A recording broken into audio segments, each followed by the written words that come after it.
Magandang umaga mga igan, marami ang na-arrest dahil sa paglabag sa curfew, pag-inom, pagsusugal at pagtulog sa kalye sa Baclaran, Parañaque.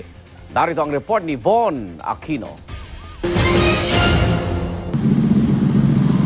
Nag-ikot ang mga pulis at mga tanod sa Barangay Baclaran kagabi para damputin ang mga lumalabag sa curfew, mga nagsusugal, nag-iinom sa kalsada at mga walang damit pang itaas. Duterte!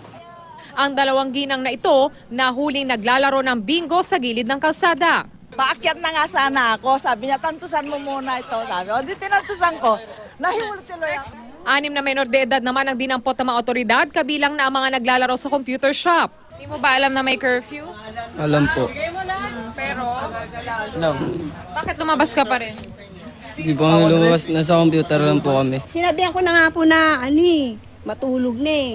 May curfew na eh. Ayaw mahinig. Tumigil na sila dahil hindi namin sila pagsasawaang ikutan ng ikutan. Base sa obserbasyon ng mga pulis, nabawasan na raw ang mga nahuhuli nila ngayon kumpara dati.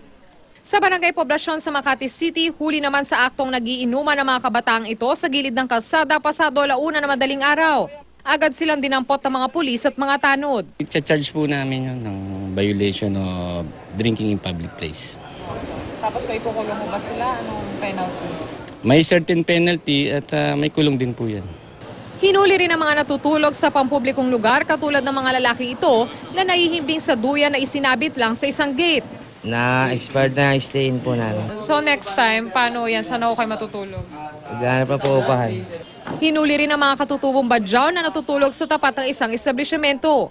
Sa kabuuan, siya mang isinamang lumabag sa curfew at pag-inom sa pampublikong lugar, habang 27 naman ang nahuli sa Bagansya.